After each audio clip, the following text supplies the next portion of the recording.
Yeah, this old boy, you know, worked on this guy's plantation owner bought him a little plane, you know. He's flying all over the place. He had that black dude there that worked for him on the farm named Moses. Well, I got a name like that. But he said, well, Moses, don't you want to go up in the plane with me? No, I said, boss, don't think so. Well, why not? I said, well, I just don't think so. Well, said, you know, said, aren't you a preacher? Yeah, I said, boss, I is. I said, well, don't you get up don't you think when your time comes you're going to go? Yes, I do, boss. Well, what's the problem? We might get up there and your time come, boss.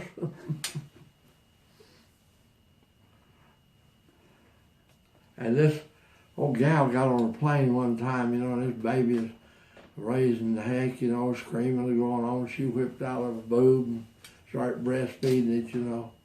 And the baby got quiet and was quiet through all the planes. This old boy sitting beside her and said, why'd you do that? I said, well, said, you know, said, every time at work, said, I just start breastfeeding him and takes care of him. Oh, boy, said, I'll be damned. Been flying all my life. I've been chewing gum. And, you know, an old boys from White Pine, you know, went to Alabama. They're down at the beach, you know, saw spring break, met these girls from Yale. They said, where are you from? They said, Yale. He said, where are you from? So, and that brings me another about Yale. These old boys graduated from Yale University, had this speaker. Well, he spoke for 30 minutes on every letter. Yale for youth, you know.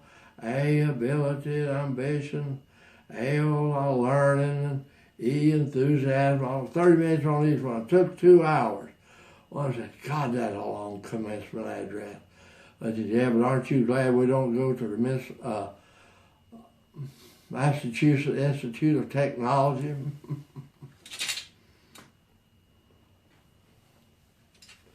And this Johnny went to school one day, you know, on his first day, and I laid him out for his recess. Well, the bell rung, he fell, you know, so he jumped up, the teacher reached out and got him, put him up, pat him on the back, said, that's right, Johnny. He said, don't cry, it'll be all right. He said, cry hell, I'm going to sue somebody.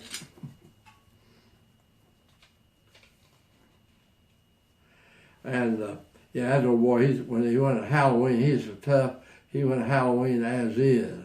He could tear up an anvil. And this old boy one time going down the road and picked up this guy, this pickup truck. Old boy got in, he said, well, didn't you think, what do you think about? Said, you know, you took a chance picking me up. Said, you know, I could be a serial killer. Old boy said, that's funny. So I thought about that, but I said, how strange would that be? 2 serial killers riding in the same pickup truck. And this old gal once took her dog to her schnauzer to the vet to get the hair removed off his tummy. Bet that'd cost you hundreds of dollars. I did that. Just go down to the drugstore and tell the farmer she'll something about hair remover, no hair, whatever they call it. So she went down there and the farmer said, well, okay, is it going to be on your legs? No, sir. So, well, if it did, I wouldn't wear a pantyhose 3 days. So, well, it's going to be on your arm? No. Well, if it did, I wouldn't wash on them for 3 days. Well, what's it for? For my schnauzer. He said, well, I wouldn't wear any pants for 3 days. I wouldn't ride my bicycle for 3 days then. You heard that one, yes. You heard that.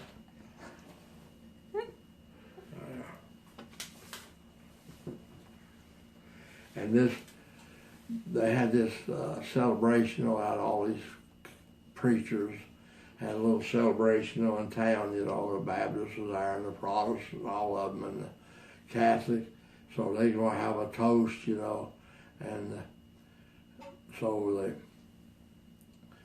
Catholic, he grabbed his drink, he toasted it, you know, and turned to the Baptist preacher and said, well, aren't you going to do it?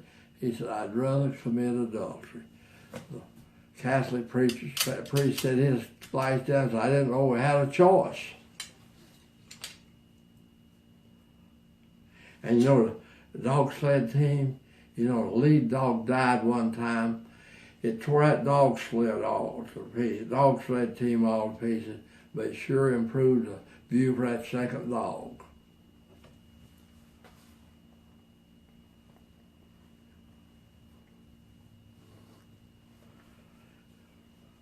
Oh yeah, I went to the doctor the other day and he said, you got a serious disease. You got to take these pills for the rest of your life. I looked at him, I said, well, why, how serious is it, Doc? You didn't give me a refill.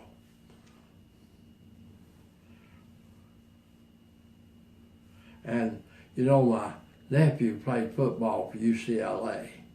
He wore number 52. He played defense.